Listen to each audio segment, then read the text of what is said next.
네. 우리 인생에서는 여러 가지 살면서 많은 사건들이 있습니다. 돌이켜보면 자기가 살아온 인생에서 뭔가 이렇게 기억나는 일들이 있지 않습니까? 스쳐 지나가는 기억들을 생각해보면 얼핏 문득문득 생각나는 것들이 있을 것입니다.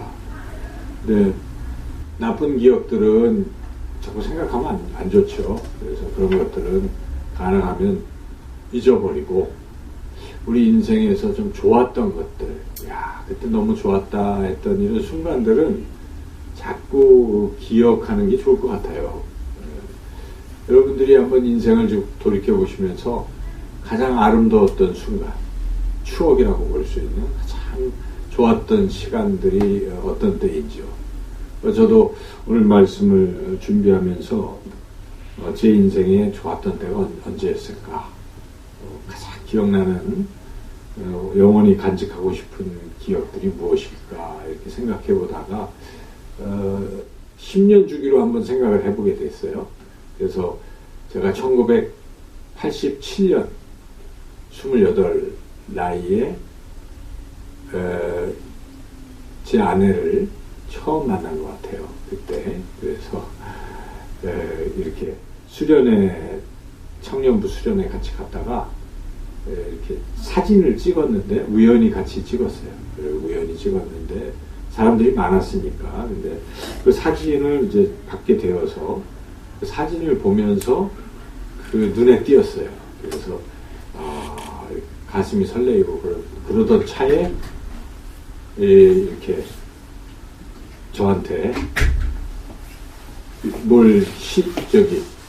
그 당시에 청년부에 그 글 돌파구라는 뭐 이게 있었거든요. 글 쓰는 게.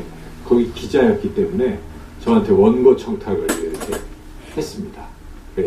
제가 이제 신입이고 그랬으니까 아마 뭐 글을 하나 부탁했습니다. 그래서 제가 밤새워서 글을 고치고 해서 탁 써가지고 원래 그 원고함에 넣으면 되거든요. 근데 제가 괜히 전화를 해가지고 이걸 전달해주고 싶다 이런 식으로 거기 넣으면 돼요. 그래서 제가 아닙니다. 직접 전해드리고 싶습니다. 그래서 당시 그때는 잘 만나는 곳이 종로 2가에 에로이카라는 지금은 없어진 것 같은데 안 가봐서 그래서 거기서 이렇게 만나서 원고 주는 거는 뭐 뒷전이고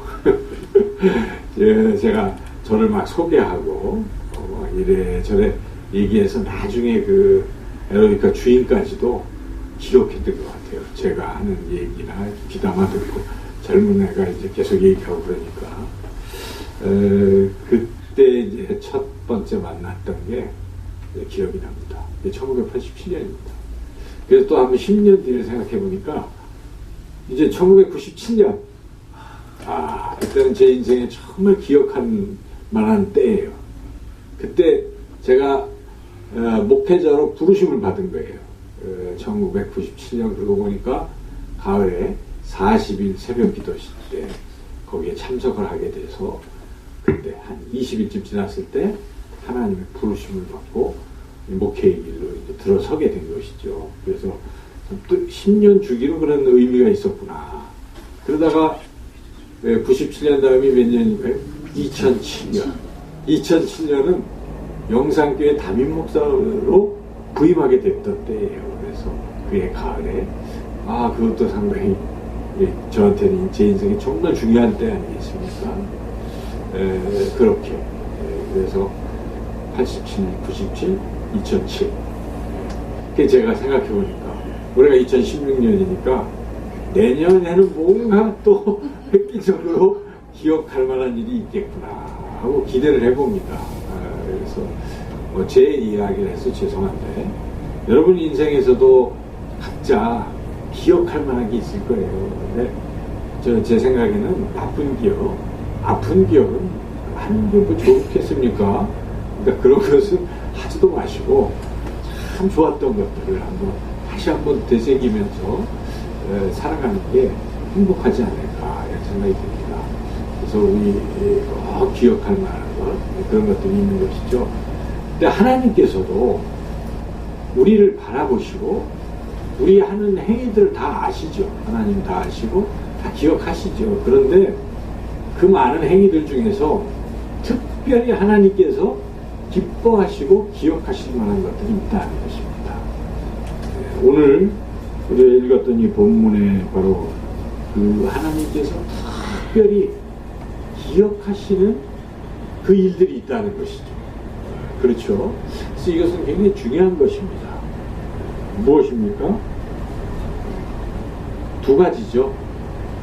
여기 이제 2절에도 나왔고 4절에 그게 이제 나와 있는데 4절을 같이 한번 읽어볼까요? 고넬료가 주목하여 보고 두려워 이르되 주여 무슨 일이나이까. 천사가 이르되 네 기도와 구제가 하나님 앞에 상달되어 기억하신 바가 되었으니. 그렇죠. 하나님께서 고넬료의 뭘 그렇게 기억하셨습니까? 기도와 구제. 이게 굉장히 중요한 거구나. 우리가 이걸 깨달아야 됩니다.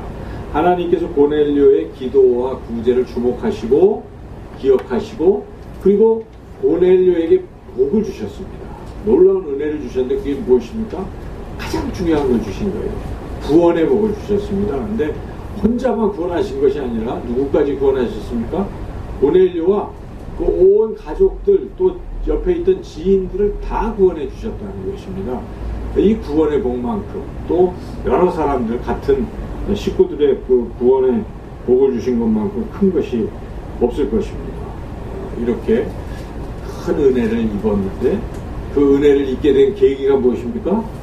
두 가지를 기억하셨기 때문에 그러셨다는 것입니다. 그래서 이걸 기억하시고 하나님께서 이제 베드로를 보내신다는 것이죠.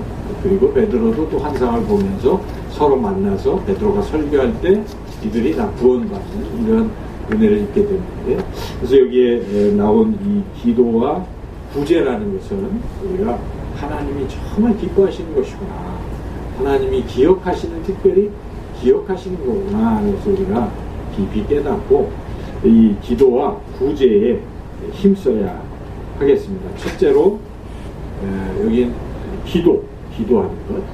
우리 기도하는 걸 생각해 보면 좋겠는데, 기도는 그냥 대충 기도하는 게 아닙니다. 하나님이 특별히 기억하실 만한 기도는 어떤 기도이겠습니까? 오늘 이 본문의 2절을 한번 같이 또 읽어볼까요? 그가 경건하여 온 지방과 더불어 하나님을 경외하며 백성을 많이 구제하고 하나님께 항상 기도하더니. 그렇죠. 항상 기도하더니. 그러니까 하나님이 주목하시고 기억하시는 것은 항상 기도하는 모습을 그렇게 주목하신다는 것입니다. 그냥 가끔 어쩌다 한번 기도하고 또 안 하고 하는 이런 것을 하나님이 특별히 주목하시고 기억하시는 것이 아니라, 야, 그 사람은 항상 기도하다가 하나님이 주목하시는 그런 사람이라는 것입니다. 우리 이 성경에 보면 그런 사람들이 있잖아요. 항상 기도하는 사람. 구약 신약 말씀에 보면 누가 그렇게 항상 기도했습니까? 성전에 안나라는 사람이 있었잖아요. 안나는 84세 과부된 후 84세가 되어서, 젊은 날에 과부가 되어서 84세가 될 때까지 뭘 했습니까? 성전에서 항상 기도했다는 것입니다. 그런 안나를 우리 하나님께서 주목하시고 아기 예수님을 이렇게 만날 수 있는 은혜를 주신 것이죠. 그 성경에 하나님이 주목하시는 사람들은 항상 기도하는 사람입니다. 여러분, 다니엘을 한번 생각해 보십시오. 하나님 다니엘을 얼마나 좋아하십니까? 다니엘을 들어 쓰셨는데, 이 다니엘이 기도를 어떻게 했습니까? 다니엘서 6장 10절에 보면 이렇게 기록되어 있습니다. 다니엘이 이 조서에 어인이 찍힌 것을 알고도 자기 집에 돌아가서는 그 방에 예루살렘으로 향하여 열린 창에서 전에 행하던 대로 하루 3번씩 무릎을 꿇고 기도하며 그 하나님께 감사하였더라. 지금 기도하면 사자굴에 집어넣겠다, 이렇게까지 했는데도 불구하고 다니엘이 알고도, 이 사실을 알고도, 조서에 어인이 찍혀서 왕의 도장이 찍혀서 이대로 시행한단 말이죠. 알고도 어떻게 했습니까? 가서 기도를 한다는 거. 전에 하던 대로 기도를 그렇게 3번씩 무릎 꿇고 기도했다는 것입니다. 정말 기도의 사람인 것이죠. 다니엘은 목숨 걸고도 쉬지 않고 항상 기도했던 것입니다. 이렇게 항상 기도하는 다니엘을 우리 하나님 주목하신 것입니다. 그를 그래서 하나님께서 위대하게 사용하신 것이죠. 그 외에도 성경의 시편 기자들의 그 시편을 보면 그들의 고백은 항상 기도하는 것입니다. 예를 들면 이런 고백이 있어요. 시편 116편 2절에 그 귀를 내게 기울이셨으므로 내가 평생에 기도하리로다. 평생 기도한다는 것입니다. 또 어떤 상황에서 나는 사랑하나 저희는 도리어 나를 대적하니 나는 기도할 뿐이라. 이렇게 아침에 저녁에 또 너무 기도해서 침상에 눈물로 기도를 하니까 침상이 눈물로 띄어졌다 이렇게 표현할 정도로 그렇게 기도를 하는 것입니다. 이렇게 기도하는 사람들을 하나님은 주목하신다는 것입니다. 사도들이 구제하는 일 여러 가지 하다가 나중에 뭐만 한다고 그럽니까? 우리는 오직 기도하는 것과 말씀 전하는 것에 전무하리라. 거기에만 힘쓰겠다. 이렇게 기도해. 바울은 여러 편지들을 보내면서 거기서 항상 스스로 고백하는 것이 나는 너희들, 그러니까 그 교회 공동체를 위해서 항상 내가 주야로 너희들을 위해서 기도한다. 이렇게 쉬지 않고 너를 생각하여 기도한다. 바울은 그렇게 고백했습니다. 고백한 대로 바울은 늘상 기도했던 것이죠. 그래서 어떤 사람들은 바울의 무릎은 낙타 무릎 같다 이렇게 얘기도 하잖아요. 항상 기도를 무릎 꿇고 기도하기 때문에 그렇게 바울도 기도했던 사람이라는 것입니다. 하나님께서 우리에게 기도는 해도 되고 안 해도 되고 이런 식으로 말씀하시는 게 아닙니다. 기도는 명령인 것이죠. 항상 기도하라. 쉬지 말고 기도하라. 데살로니가전서 5장 17절에서 그렇게 명령하고 있지 않습니까? 그러니까 우리 이 기도를 쉬는 것은 죄라고 생각해야 됩니다. 사무엘이 그랬잖아요. 내가 기도를 쉬는 죄를 결단코 범치 않겠다. 이렇게 결심하지 않습니까? 그래서 우리는 기도를 대충 한두 번 하는 사람들이 돼서는 안 되고 항상 기도하는 새벽마다 기도하고 시간을 얻을 때마다 기도하는 이러한 사람을 하나님께서 주목하십니다. 사진을 찍으시는 거예요. 왜 사진을 찍으시겠습니까? 여러분 사진 왜 찍어요? 계속 기억하려고 찍는 거예요. 물론 우리가 찍고 잘 안 보지만은 그래도 찍어 놓으면 그냥 자꾸 보잖아요. 그렇게 하나님께서는 우리가 계속 기도하는 모습을 보실 때 사진을 찍으시고 기억하시고 크신 은혜를 우리에게 베풀어 주신 줄로 믿습니다. 항상 기도의 사람이 되어야 된다는 것입니다. 둘째로 오늘 본문에 무엇입니까? 부재하는 것. 부재는 어떻게 해야 되는 것인지 여기에 같이 한번 2절 말씀을 다시 한번 읽어보겠습니다. 시작. 그가 경건하여 온 지방과 더불어 하나님을 경외하며 백성을 많이 구제하고 하나님께 항상 기도하더니 많이 구제하고 그렇죠. 그래서 가능하면 많이 하는 게 좋은 거예요. 구제를 조금씩 하는 이런 어쩌다 한 번씩 마음이 동하면 가끔 한 번씩 하는 그런 것을 하나님이 기억하시는 것이 아니라 저 사람은 늘상 구제하는 사람이라는 것입니다. 그런 사람은 죽었다가도 살아납니다. 우리가 몇 주 전인가요? 그 도르가의 그죠? 그 과부 도르가가 어땠습니까? 다비다라고 하는 도르가는 항상 많은 사람들을 구제했어요. 그래서 사람들이 다 옷을 이렇게 내밀면서 뭐라고 하면 이거는 도르가가 나한테 해준 거고 이것도 도르가가 해줬다고 다 그러잖아요. 그래서 우는 거예요. 그래서 전부 다 이 도르가가 살아났으면 좋겠다는 간절한 마음을 가지고 요바에 있는 베드로를 초청해서 막 사정하고 같이 매다니니까 이런 믿음을 보고 그를 보고 하나님께 베드로가 기도할 때 다비다가 일어났다는 것이죠. 그래서 핵심이 거기서 강조하는 게 무엇이겠습니까? 물론 기도죠. 베드로의 기도도 있지만은 이 다비다의 그 구제하는 많은 사람을 구제하는 것을 하나님이 기뻐하신다는 것을 사도행전은 우리에게 증거하기 위해서 그 사건을 기록하고 있는 것이죠. 이어서 지금 이 고넬료 이야기도 비슷하잖아요. 두 가지, 기도와 구제. 그래서 이 구제 부분을 우리가 굉장히 중요하게 여겨야 됩니다. 구제 역시 해도 되고 안 해도 되고 그런 게 아닙니다. 구제는 하나님의 명령인 것입니다. 하나님은 하나님의 자녀 백성에게 구제를 명령하고 계십니다. 그래서 구약 성경부터 명령입니다. 제가 한번 신명기 15장 부분을 제가 읽어보겠습니다. 한번 들어보시죠. 내 하나님 여호와께서 내게 주신 땅 어느 성읍에서든지 가난한 형제가 너와 함께 거하거든 그 가난한 형제에게 내 마음을 강팍히 하지 말며 내 손을 움켜쥐지 말고 반드시 내 손을 그에게 펴서 그 요구하는 대로 쓸 것을 넉넉히 부어주라. 땅에는 언제든지 가난한 자가 그치지 아니하겠으므로 내가 네게 명하여 이르노니 너는 반드시 내 경내 내 형제의 곤란한 자와 궁핍한 자에게 내 손을 펼칠지니라. 이렇게 신명기 말씀에 명령하고 계신 것입니다. 그래서 가난한 사람을 보고도 외면하는 사람은 하나님 굉장히 싫어하십니다. 우리 예수님도 그러시잖아요. 네가 지극히 작은 자, 가난한 자, 어려운 자를 외면했느냐? 나를 외면한 것이다 라고 말씀하시고, 지극히 작은 자 하나를 네가 구제했느냐? 내게 한 것이라고 예수님 말씀하시잖아요. 그래서 지극히 작은 자 하나에게 한 것이고 내게 한 것이라고 말씀하십니다. 그래서 양과 염소를 가르잖아요. 마태복음 25장에 보면 심판하시는 거거든요.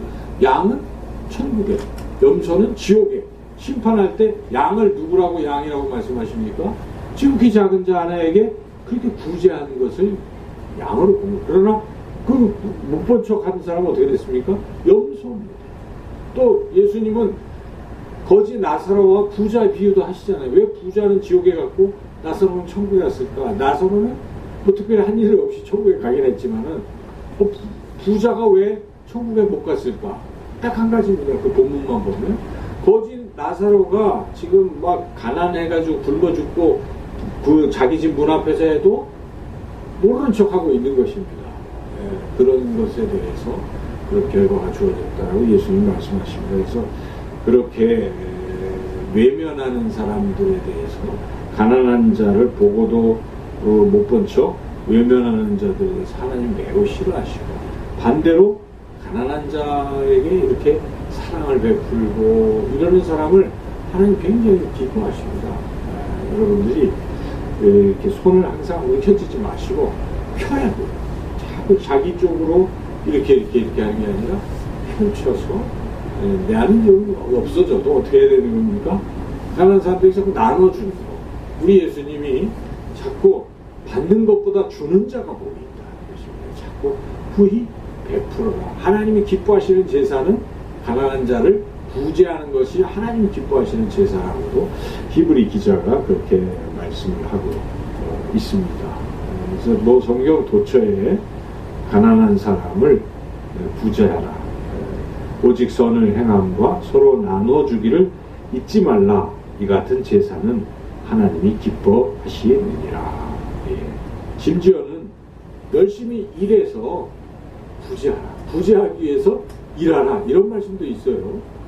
그래서 에베소서에 있죠. 신약에 도적질하는 자는 다시 도적질하지 말고 돌이켜 빈궁한 자에게 구제할 것이 있기 위하여 제 손으로 수고하여 선한 일을 하라. 자꾸 남의 것을 도둑질만 하려고 하지 말고 열심히 일해서 어떻게 하라는 것입니까? 가난한 사람들 도와주라는 것입니다. 그래서 그런 사람은 훌륭한 사람인데 내가 부자가 되겠다. 왜 부자가 됩니까? 부자가 돼서 가난한 사람들에게 나눠주겠다. 저는 뭐 미국에 있는 사람들 훌륭한 사람들 많다는 생각이 들어요. 얼마 전에 보니까 페이스북인가 돈 엄청 벌었잖아요. 그 다 사회에 가난한 사람이 화는 나잖아요. 그거 보고 놀랬어요. 대한민국에 그런 사람 없잖아요. 없어요. 그죠?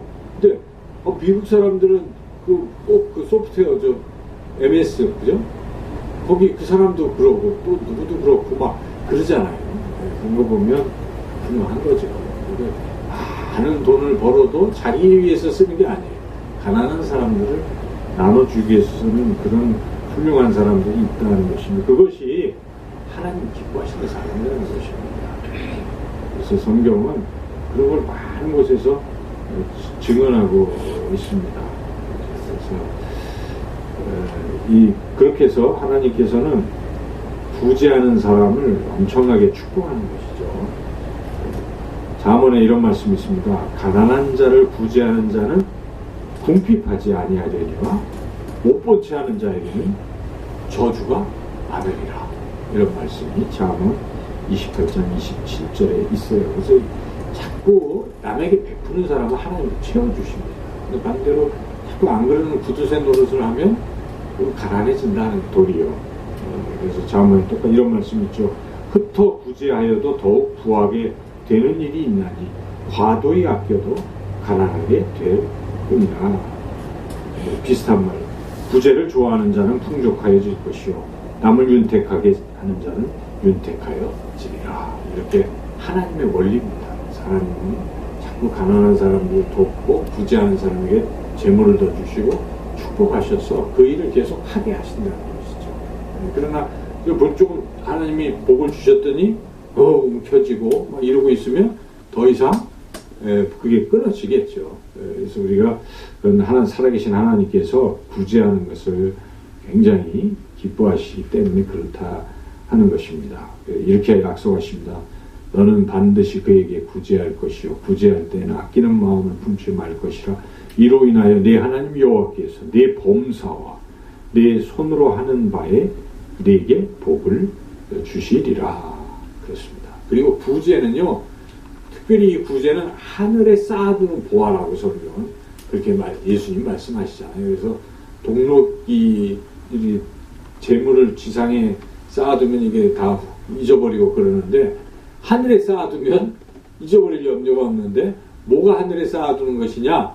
가난한 사람들에게 주는 게 하늘에 쌓아두는 것이라고 예수님께서 하신 말씀입니다. 예수께서 가라사대 내가 온전하고자 할진대 가서 내 소유를 팔아 가난한 자들을 주라. 그리하면 하늘에서 보화가 내게 있으리라. 그리고 와서 나를 쫓으라. 이렇게 하늘에 하나님의 보화를 주신다. 뭐 여러 곳에 그런 말씀들이 있는데 제가 좋아하는 말씀이 이사야 58장인데요. 거기에 보면 이런 위선적인 어떤 금식 이런 거 하나님 기뻐하시는 게 아니고 하나님이 기뻐하시는 게 뭐냐면 이사야 58장 10절 11절 제가 읽어보겠습니다. 줄인 자에게 내 심정이 동하며 괴로워하는 자의 심정을 만족하게 하면 내 빛이 흑암 중에서 떠올라 내 어둠이 낮과 같이 될 것이며 여호와가 너를 항상 인도하여 메마른 곳에서도 내 영혼을 만족하게 하며 내 뼈를 견고하게 하리니 너는 물된 동산 같겠고 물이 끊어지지 아니하는 샘 같을 것이라. 그렇습니다. 가난한 사람, 줄인 자에게 심정이 동하고 야, 도와줘야지 내가 외면하면 어떻게 되겠는가 이런 마음을 가진 사람에게 하나님이 물된 동산같이 동산에 물이 항상 넘치면 어떻게 되겠습니까? 오곡백과가 다 열리고 뭐 풍성해지지 않겠습니까? 그렇게 하나님 복을 넘치도록 부어주신다는 것입니다. 이렇게 하나님은 가난한 자들을 구제하는 그런 사람을 굉장히 기뻐하시는 것입니다. 그래서 오늘 이 말씀에 나오는 고넬료가 그리고 구제를 많은 사람을 구제하니까 하나님이 기억하셔서 국가적으로 구원하실 것이고 앞서서 말씀드렸듯이 도로가 다비다도 역시 많은 사람에게 구제했기 때문에 선행과 구제가 하나님 앞에 상달돼서 그가 죽었지만 다시 살아나는 그런 은혜를 받았다 하는 것입니다. 그리고 우리가 구제할 때는 뭐 잘 아시겠지만은 몇 가지를 이제 성경 말씀을 통해서 주의를 해야 되는데 외식하지 말라는 것입니다. 뭐 바리새인들은 구제할 때 막 자랑하고 뭐 티를 내고 나팔을 불고 이러잖아요. 이거는 별로 하나님이 기뻐하시지 않습니다. 구제는 하나님만 아시도록 은밀하게 하는 거예요. 제가 누구라고 말씀 안 드리지만 우리 교회는 참 좋은 교회예요. 제가 볼 때 어떤 분이 은밀하게 부재헌금을 드리셨어요. 아무도 모르죠. 부재헌금을 드리니까. 그리고 누구를 도와줬으면 좋겠다 이렇게 지정을 하시고 자기 이름으로 안 하는 거니까 저는 그걸 뭐 전달할 때 그분의 이름을 얘기 안 합니다. 그렇게 하면 안 되잖아요. 네, 그러니까 그냥 교회에서 우리 어떤 성도님이 이렇게 기도하면서 주시는 겁니다. 이렇게 해서 전달해 줍니다. 그러니까 받은 분은 누가 줬는지를 몰라요. 그래서 그건 하나님이 받으시거든요. 그런 거. 근데 그 전에 영상교회가 이제 그게 좀 잘못돼서 제가 부임할 때 보니까 그냥 서로 막 주는 거예요. 좀 부유한 사람들이 가난한 사람. 그러니까 제가 이렇게 보니까 교회가 빈부차가 극명해지고 또 그렇게 받은 사람은 준 사람에 대해서 항상 죄스러운 마음이나 뭐 이런 주종관계나 어떤 이런 생각을 하게 되는 거예요. 그래서 뭐 준 사람이 그런 생각을 하지 않았어도 받은 사람 입장에서는 이게 빚진 자의 심정이 되니까 이것은 옳지 않다라는 생각이 들어요. 그래서 성경에 나온 대로 오른손이 하는 걸 왼손이 모르게 하라 하셨기 때문에 그렇게 하는 게 옳아요. 그래서 우리 영상교회는 방침이 부재헌금을 드리는 거예요. 하나님 앞에. 그러면 그것을 이렇게 교회가 목사가 이제 전달하는 거죠. 그럴 때 성도님이 이렇게 이 무명의 성도님이 이렇게 주셨다라는 걸 전달해 주죠. 그러면 그분이 누군지는 모르지만은 그렇게 해서 본인도 그 부담이 없는 것이죠. 어떤 특정인에게. 그리고 또 그렇게 구제헌금을 하신 분은 하나님 앞에 상급을 받는 거예요. 그러나 그걸 나팔을 불고 바리새인처럼 내가 했다고 떠들면 어떻게 됩니까? 이미 상을 받았습니다. 그 사람에게 칭찬받는 상을 받고 끝난 거예요. 하나님은 그런 것을 절대로 기억하지 않습니다. 바리새인에 대해서 하나님은 오히려 예수님 뭐라고 하십니까? 아주 야단을 치시거든요. 바리새인들에 대해서는. 그러니까 중심을 보시는 거예요. 이게 하나님께 영광을 돌리려고 하는 행위인지 자기의 영광을 나타내려고 하는 건지를 주님은 아시는 거예요. 중심을 보시기 때문에. 그래서 그런 것은 은밀성이 없고 이런 것은 전혀 하나님 앞에 상달되거나 기억되는 게 아니라는 걸 우리가 잘 알아야 됩니다. 그래서 부재할 때나 기도도 똑같아요. 기도와 부재 이 부분 굉장히 중요하죠. 그 부분에 남들에게 보이기 위한 행위가 아니라 정말 진실되게 하나님 앞에서 기도하고 또 하나님 앞에서 그런 부재 행위를 하는 것 이것을 하나님께서 기뻐하신다는 것입니다. 오늘 이 말씀을 우리가 붙들고 그런 사람이 되어서 하나님이 기억하시는 참 우리 전도사님이 찬양 콘티를 기도하시면서 잘 하신 것 같아요. 제가 은혜를 참 많이 받았어요. 그래. 이 사순절 기간에 영문과 주님은 그렇게 가시네. 나는 뭘 할까? 또 눈물의 참회로 불렀던 그런 찬양을 드리면서 그렇지. 우리가 주님의 사랑을 받고도 제대로 하지 못하구나. 이런 부분들에 참 그런 생각을 하게 되었고 또 저는 생각도 해같이 빛나리 하는데 그 가사가 좋잖아요. 주님이 기억하시면 좋가니. 그렇잖아요. 하나님이 기억하시는 게 가장 좋은 것입니다. 우리 입장에서는. 근데 하나님께서 기억하시면 그거 된 거예요. 우리의 헌신과 우리의 충성과 이게 사람들이 기억하는 문제가 아니라 누가 기억해야 됩니까? 하나님이 기억하시는 것입니다. 우리 그런데 초점을 맞추고 신앙생활 하시는 것입니다. 아무도 보지 않을 때 요셉이 내가 어찌 하나님 앞에 항상 포함되어 하나님 앞에서의 신앙을 견지했잖아요. 우리가 그런 신앙이 하나님이 기억하시는 신앙이다. 이렇게 우리가 그런 마음으로 그런 신앙에 여러분 그렇게 잘하고 계신데 더욱 그런 삶을 살아가시기를 주님의 이름으로 축원합니다. 두 가지를 우리 같이 기도할 텐데 첫째 이 기도의 부분에 있어서 우리 자신이 그런 기도의 사람이 되게 해달라고 기도하시면서 또 특별히 우리 영상교회가 좀 기도하는 교회가 되면 좋겠어요. 그런 마음이 드시지 않습니까? 비록